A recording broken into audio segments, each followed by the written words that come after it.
Chapter 1. The Four Princes. In the city of Ayodhya, within the kingdom of Kosala, ruled a king named Dasharatha. Dasharatha was a wise and just king. He was the descendant of the mighty Sun dynasty. However, the king had no heirs, despite having 3 queens, and it appeared that his lineage would come to an end with him. The king consulted sage Shringi, and he was guided to perform a great yagna, a sacred ritual. The gods were pleased, and from the flames emerged Agnidev, the god of fire, who offered a bowl of nectar to the king, promising that his queens, once consuming the nectar, would bear sons destined for greatness. The king excitedly returned to the palace to share the nectar with the queens. Queen Sumitra was late to the gathering, so the 2 queens split their share for her. Soon, Dasharatha's 3 queens, Kausalya, Kaikeyi, and Sumitra, gave birth to 4 sons. Kausalya bore the eldest, Rama. Bharata was born to Kaikeyi. Sumitra, the queen who received the 2 pieces of nectar, gave birth to twins, Lakshmana and Shatrughna. The king and the people of Ayodhya rejoiced. As the princes grew, their divine virtues shone through. They were intelligent, kind, compassionate, and brave. They were adored by the citizens of Ayodhya. Rama, the eldest of the brothers, especially stood out. It was clear to his mother, Kausalya, that he was no ordinary child, and one day she saw in him the universal form. The princes attended school at the ashram of Guru Vashishta, where they were educated in religion, state duties, moral values, politics, philosophy, administration, and societal matters. When they returned to Ayodhya, they were further educated in the arts of war, so that they could defend their kingdom. The princes developed into formidable warriors, with Rama showing skill beyond any his teachers had ever seen. For a time, the brothers lived in peace in the city of Ayodhya, assisting their father with state matters. But one day, a sage arrived at the palace, bringing grim news that would forever change the life of the 16-year-old Rama and his brother Lakshmana. Chapter 2. Tataka. Sage Vishwamitra had arrived at the royal court of King Dasharatha. He was visibly upset. "My king, the demons have been making our life difficult. They have been desecrating our yagnas, holy ceremonies, defiling our fires in the crucial final stages." The king immediately committed his support. "We shall send our greatest army units out to destroy the demons," said the king. But the king's offer was rejected by the sage. "Your soldiers are no match for these demons. They will kill them all. Only your son Rama might be able to defeat them. He must come with me now." The king turned pale. His son was just a boy. He had no battle experience. But the sage insisted, and on consultation with his advisors, the king eventually relented. Rama, although young, accepted the challenge with grace, and his brother Lakshmana, inseparable since early childhood, insisted on joining him. The 2 princes, guided by the sage, set off into the dark forest. These forests were once sacred lands, now ravaged by terrifying demons, led by the demoness Tataka. Vishwamitra explained the background of Tataka. There was once a yaksha, a supernatural being, named Suketu, who had no children. Craving for children, he performed a yagna. He was blessed by Lord Brahma, who said Suketu would have a daughter who would have the strength of 1,000 elephants. That child was Tataka. When Tataka grew up, she was married and had 2 sons. However, over time she became cruel, and the husband was killed by a sage's curse. Enraged, Tataka went with her son Marich to kill the sage. The sage cursed them to become Rakshasas, and Tataka to become a repulsive cannibal. From then on, Tataka became a ferocious demon who destroyed the beautiful land that had once been prosperous. Rama felt unease at having to fight a woman. Sage Vishvamitra counseled the brothers, "Do not have compassion or disgust for killing an enemy that is unrighteous, be it man or woman." Rama twanged his bow, making a thunderous sound. The sound drew Tataka out of her lair. The demoness stormed towards them with eyes burning like fire. Rama and Lakshmana fended off the demoness, but still held back from killing her. Even with her arms and legs impaled by Ram's arrows, and her nose and ears cut by Lakshman, Tataka continued to attack the trio with her dark sorcery. Rama then understood the killing of Tataka as uttamam, an eminently justifiable action. He released a final deadly arrow, and the demoness Tataka was released from her malevolent existence. But Tataka's death would not be without consequences. Chapter 3. Demon War. Sage Vishvamitra was delighted with the bravery and skill shown by the young princes. Rama had managed to defeat the demoness Tataka, a feat that many before him had failed at. The next day, the sage gifted Rama with over 100 astras and shastras. He excitedly named and described each of them. The astras were weapons summoned or charged by mantras. The shastras were various swords, maces, and spears. Vishvamitra taught Rama how to shoot divyastras and how to withdraw them. He also taught Rama and Lakshman 2 mantras, Bala and Atibala. These mantras would give them the power to overcome hunger, sleep, and fatigue. With the princes suitably armed and prepared, the trio proceeded to Sage Vishvamitra's ashram. The next yagna planned would be a 6-day and 6-night ceremony.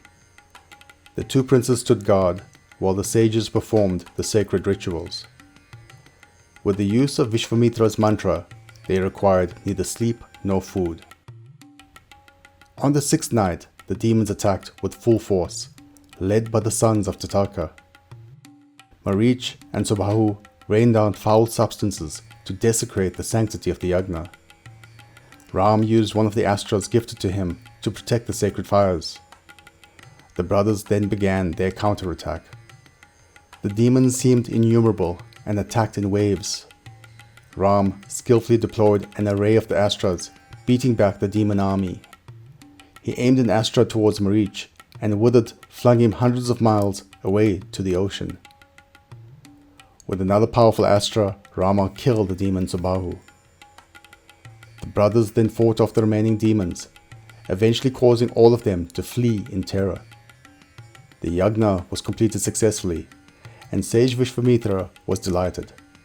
His faith in the brothers was richly rewarded. "You have kept the honor of Sudashrama, the hermitage of accomplishment, and because of you, the sacred yagna was finally completed." The brothers spent the night in the hermitage, and the next day, the sages invited the brothers to accompany them to the kingdom of Mithila, where King Janak was conducting a Swayamvara, a groom-choosing ceremony for his daughter. Once more, Rama's life would be changed forever. Chapter 4. Sita. Vishvamitra, Rama, Lakshman, and several of the sages set off for the kingdom of Mithila.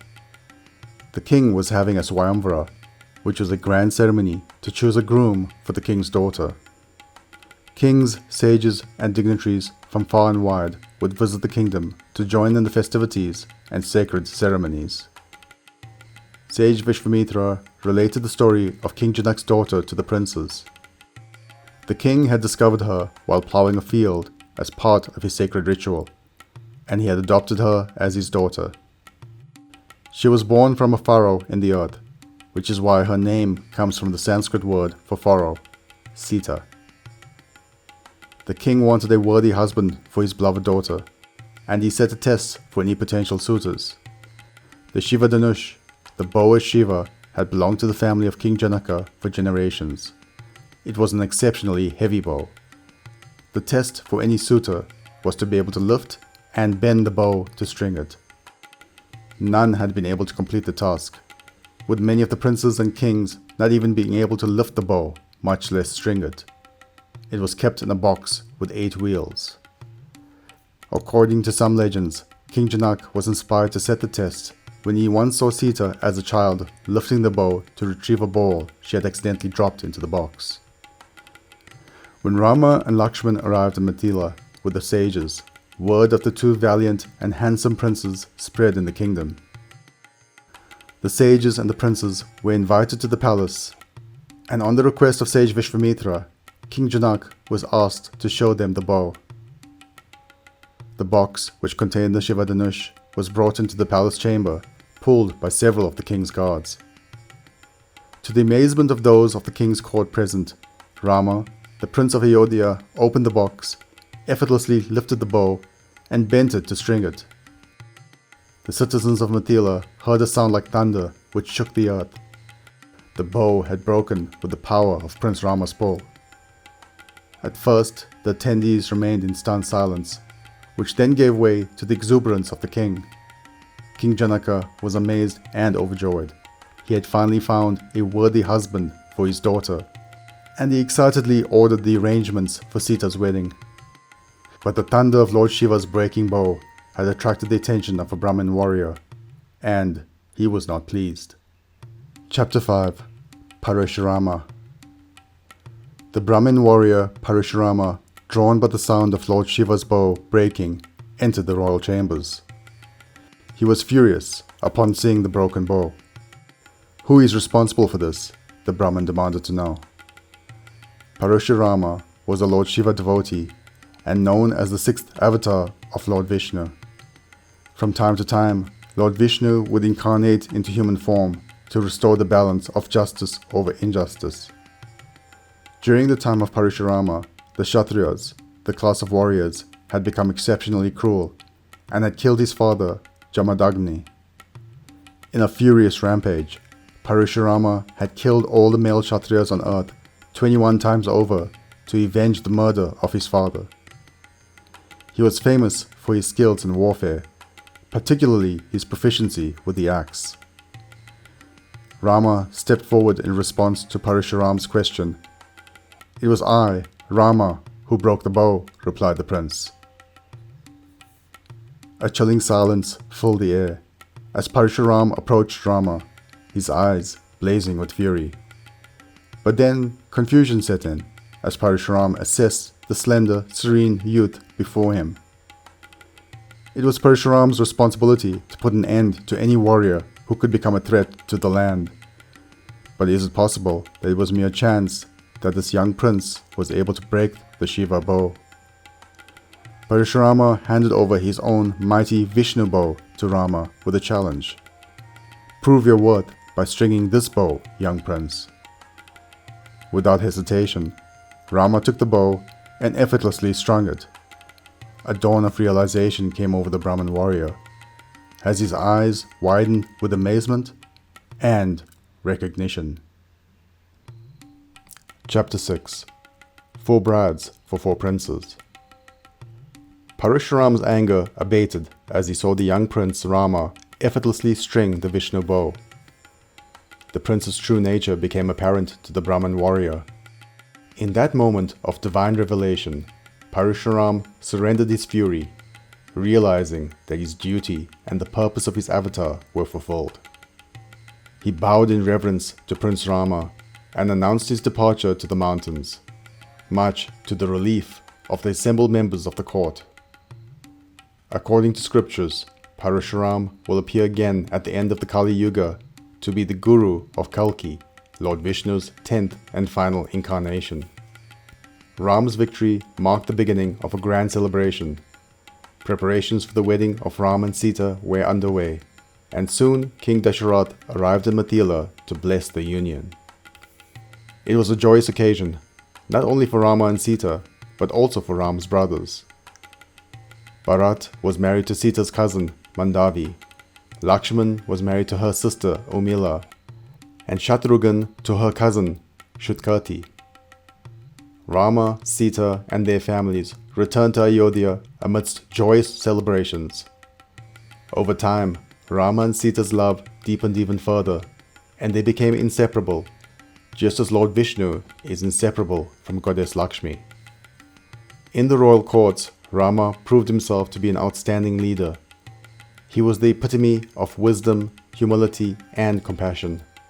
He mastered all weapons, all statecraft, and all spiritual self-discipline. He was loved by members of the court and citizens alike. King Dasharatha looked upon Rama with pride. With his advanced age, he would soon need to name a successor, and Ram held all the qualities necessary for a wise king. But the king would not make this decision alone, lest he be biased in his opinion.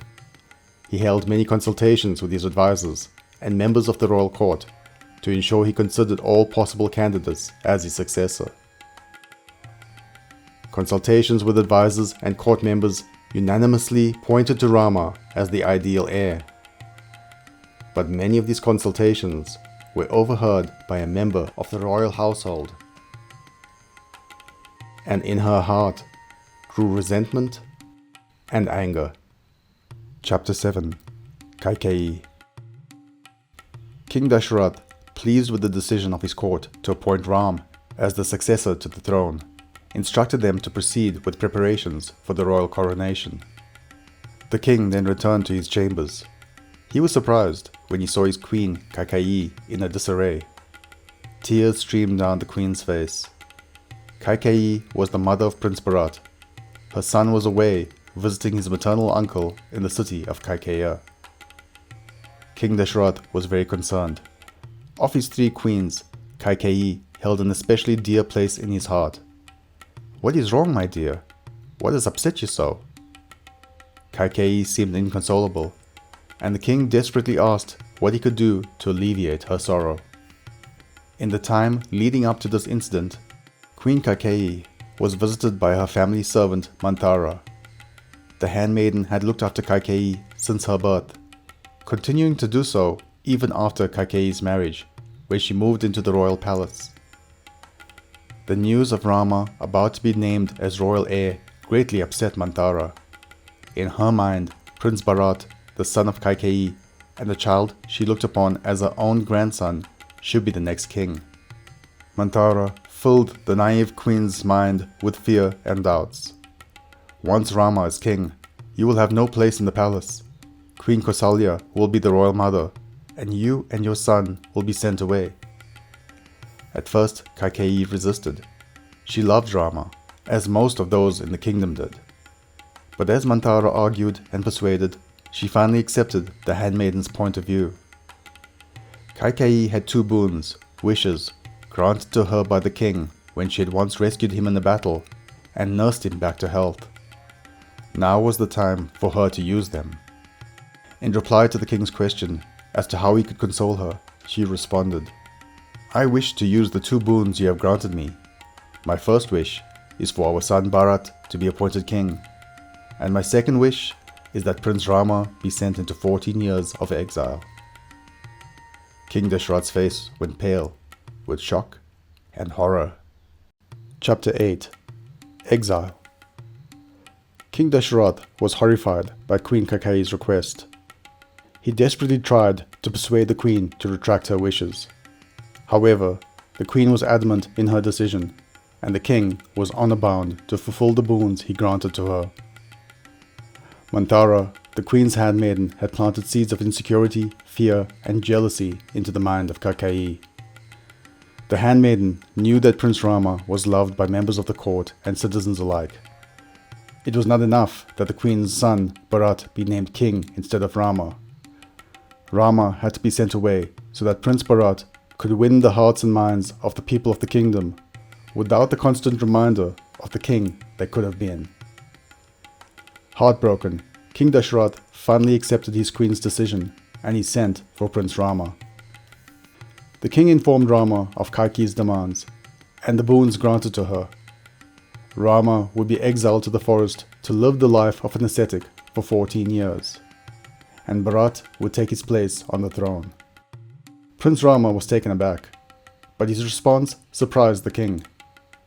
"Father, the king's word should always be kept, and it is my duty as a son to do whatever I can to ensure this." Prince Lakshmana was not so understanding when he found out the news. He was furious. and threatened destruction on the entire kingdom, including his father, for this injustice. Rama calmed his fiery brother and reiterated his commitment to fulfilling his duty to upholding his father's word. Sita and Lakshmana refused to let Rama face this trial alone, choosing instead to accompany him into the wilderness. As they departed, the kingdom of Ayodhya fell into deep sorrow, and Dasharath's heart shattered with grief. Rama, Sita, and Lakshman began their journey into the unknown forests, far from the comforts of their royal life. Their days were filled with challenges, from battling wild beasts to navigating treacherous terrains, yet the forest also held beauty. The trio found peace in their simple existence. However, danger was never far behind. A demoness roaming the forest found herself enchanted by the handsome Prince Rama, and desired him for her own. Chapter 9. Surpanakha. During the time that Rama spent in exile, King Dasharath went into a deep depression and died from a broken heart. Upon returning to Ayodhya, Prince Bharat was devastated to learn of his mother Kaikeyi's role in the tragedy and the exile of his brother. Overwhelmed by guilt, Bharat rejected the throne and set off to bring Rama back to assume his rightful place as king. However, when Bharat found his brother and broke the news of their father's passing, Rama was saddened, but remained resolute in his decision to honor his father's promise. He would complete his 14 years of exile as an ascetic, as per the conditions of Queen Kaikeyi. Prince Bharat insisted that he would rule Ayodhya only as Rama's regent. He returned to the kingdom with Rama's slippers and placed it upon the throne as a symbol of his brother's imminent return as king. Meanwhile, the handsome Prince Rama attracted the attention of a Rakshasi who roamed the forest searching for a suitable husband. Surpanakha's natural form was repulsive, but she used her demoness power to assume the shape of a beautiful and seductive woman. The demoness approached Rama and professed her love for him. "Dear prince, you have captured my heart. Become my husband, and you can leave this miserable existence behind." Rama was amused by the impetuous Rakshasi. "Dear lady, I am flattered by your request. However, I cannot accept, as I am already married, and my heart belongs to Princess Sita alone." Surpanakha looked upon the beautiful Sita, and her eyes flashed with a deep jealousy and hatred. Undeterred, she turned her attention to Prince Lakshman. "Very well then, you shall be my husband instead," she said to Lakshman. Lakshman also rebuffed her advances. "I am merely my brother's servant, and as such, I would not be worthy to be your husband." Humiliated and enraged, Surpanakha directed her fury at the beautiful Sita. She revealed her demoness form and lunged at Sita in a murderous frenzy, her outstretched razor-like claws ready to rip the princess to pieces. Lakshman reacted quickly to protect Sita, slashing at the demoness with the blade of one of his arrows. Surpanakha screamed in pain and held her face. She realized the prince had sliced off her nose. She screeched off in agony, but this encounter was just the beginning of a much more violent confrontation to come. Chapter 10. Attack of the Rakshasas. Surpanakha, spurned by the royal princes Ram and Lakshman, and mutilated when she attempted to attack the Princess Sita, retreated to the abode of her brother Kara. Kara was the governor of the Tataka kingdom, which was a kingdom of Rakshasas in the middle of the Tataka forest. He was shocked at the appearance of his sister. Surpanakha related a twisted version of her encounter with the two princes, infuriating Kara and spurring him to send 14 of his fiercest warriors to go kill the brothers. Ram and Lakshman had prepared for a retaliation after the encounter with Surpanakha. They easily dispatched the 14 demon warriors. When news of his warriors' defeat reached Kara, he was enraged. He mobilized 14,000 of his demon army and set off in the direction of the royal princes. The thunderous sound of the approaching army forewarned Rama and Lakshmana. Rama donned his battle armor and asked Lakshmana to take Sita to a safe place. Lakshmana and Sita took refuge in a nearby cave as Ram prepared himself to engage the enemy. The demon army was armed with ferocious weapons such as spears, maces, battle axes, and tridents. Each Rakshasa was large and strong. They were surprised to find Prince Rama facing them alone. He was armed with the Vishnu bow and 2 inexhaustible quivers. Ram was also armed with the knowledge of various astras and shastras. Like a dark ocean, the swarm of demons shrieked and fell upon Rama. They attacked him with their weapons, shattering Ram's armor and piercing and bruising his body. Fearlessly, Rama released thousands of arrows. These arrows shredded the enemy's weapons into pieces. They pierced the demons and flung them away. Shrieks from the demons filled the air. The outraged Rakshasas then began to hurl rocks upon Rama. Like Lord Shiva in full fury, Ram released the Gandhava Astra. With the power of this weapon, the demons collapsed in multitudes. At one shot, he killed 10,000 demons. The Gandhava Astra also created illusions among the enemy. They saw Ram everywhere they looked and began to fight each other. 12 army generals attacked Rama. Ram destroyed all of them. Another 100 demons fell upon Rama. Rama's weapons flung them through the air. In desperation, another 1,000 demons attacked Ram. The prince released 1,000 arrows from his bow, vanquishing all of them. Seeing this, the remaining demons fled in terror. In less than an hour and a half, Ram had decimated the Rakshasa army. Finally, only Kara remained. Prince Ram cut him down with a single arrow. A stillness filled the air as the battle came to an end. But word of this glorious battle quickly reached many miles away to a distant land called Lanka, and to its king, Ravana. Thank you for watching so far. I hope you enjoyed. If you did, please hit the like button. If you're new here, please subscribe. This will ensure that more people can find this resource. Click the notification button so that you can be the first to know about new uploads. And please do comment below. I'll do my best to reply to any questions. Thank you.